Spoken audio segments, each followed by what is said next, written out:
Hello everyone and welcome to the channel. I'm Emmanuel, I'm an airline pilot, and welcome to our descent tutorial in the JustFlight Avro RJ. We are approaching our top of descent. In fact, we are just about 3 miles from it.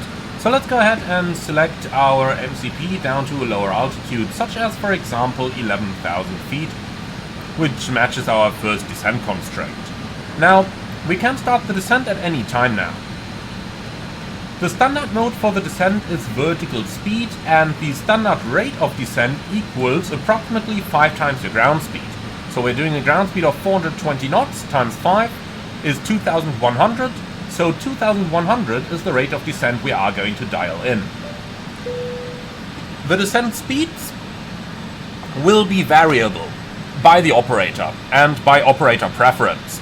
Now, a good standard speed schedule would be something in the region of around 280 knots and Mach 0.70, or you could go literally anything else, as there is no requirement.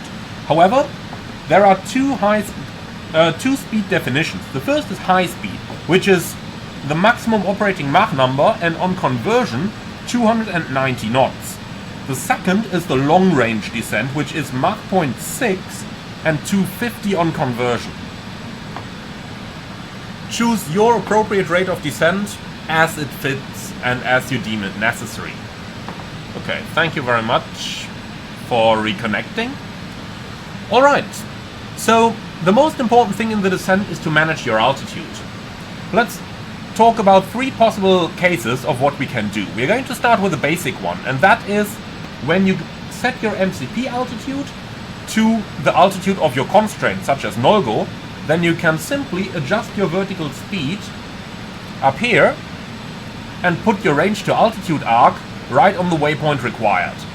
When you do this, however, keep in mind that you might have to reduce your speed in order to match a speed restriction, which you should take into consideration during your descent. For example, NOLGO doesn't have one, but Delta Hotel 406 does have one, so do take that into consideration and descend accordingly.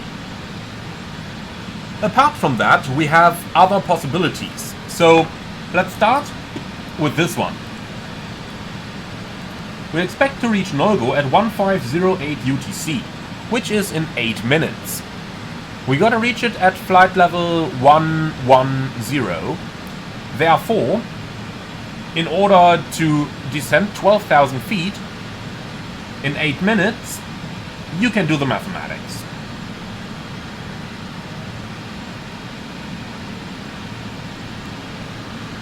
The last possible way of how to do this is by the 3-to-1 rule. Now, 3 nautical miles per 1,000...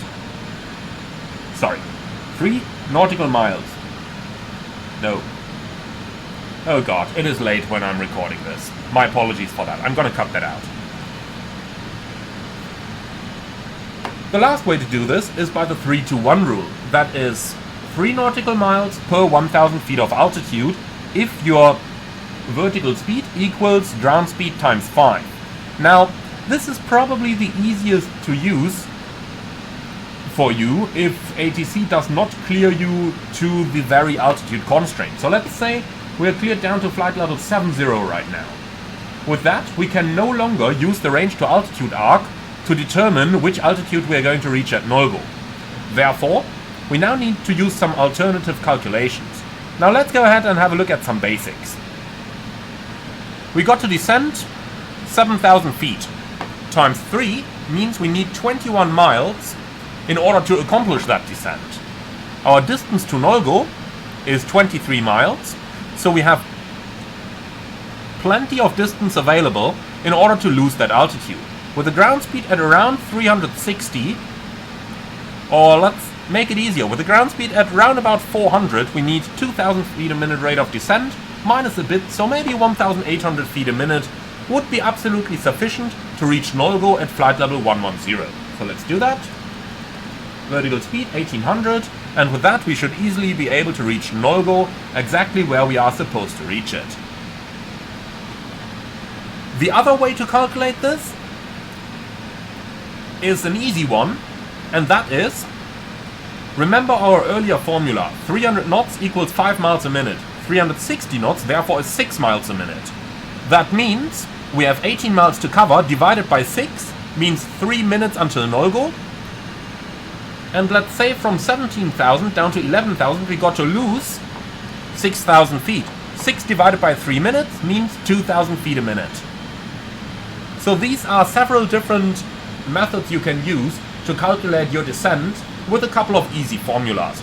I'm going to put them into the video description below so that you can read up on them as you come along and fly along. Now as we're descending, we eventually have to turn on the fasten seatbelts sign, and the rule for that is we turn on the fasten seatbelts 15 minutes before landing, but latest when passing flight level 150 in the descent. So landing time is easily determined from the FMS over the progress page where you've got your landing time down here, but remember that this assumes you are going to fly the entire arrival. If a shortcut is expected, then we might have to adjust the arrival time that we're expecting down here.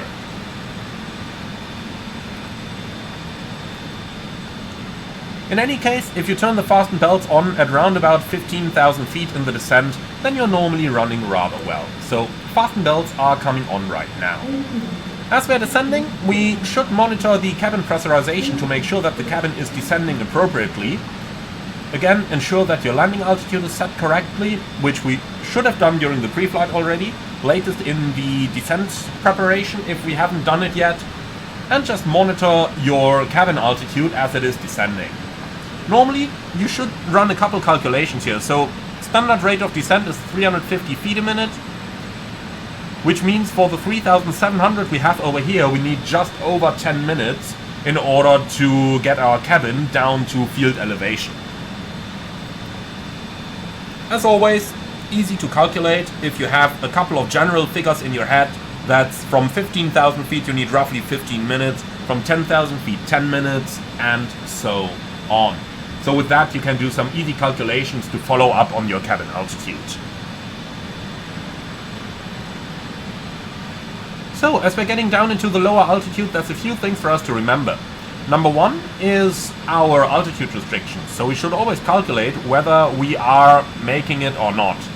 Right now we have 3 nautical miles to cover, and we still got to lose around about 2,000 feet. That means we probably need to descend a little bit faster. So like that, always keep a good eye on your rates of descent and on your altitude restrictions.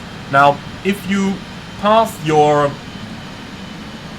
constraint within plus minus 300 feet, that normally counts as you made it at the correct altitude.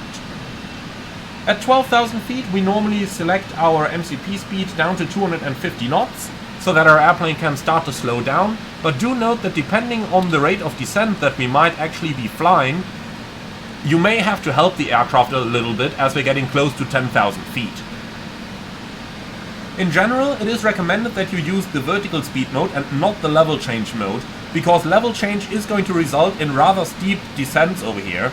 As you can see right now, we're doing minus 2.5 degrees pitch at this speed, and at higher altitudes it would be even more extreme.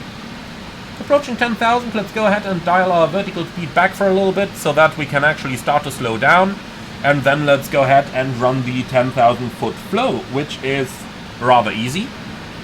So, runway exit lights on, landing lights on, ensure the seatbelt signs are on, and during hours of darkness ensure that the logo light is switched on. Last but not least, check your cabin pressurization, and at this point you want to make sure that you have a cabin pressure that is a cabin differential pressure that is no greater than 4.0. If you're anywhere below 3, 3.5, your cabin is normally going to be able to follow up fairly quickly.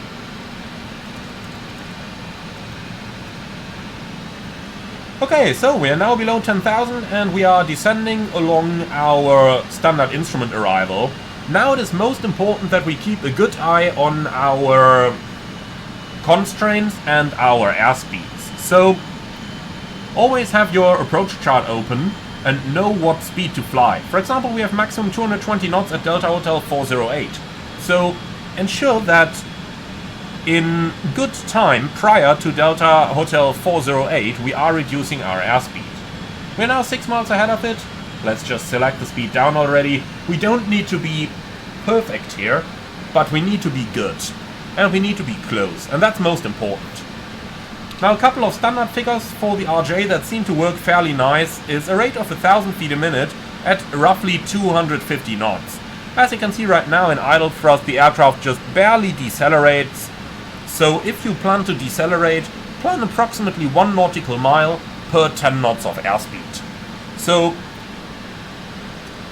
right now we are 20 knots faster than the schedule. That means 2 miles prior to waypoint 408, I would go into a level flight in order to reduce my airspeed.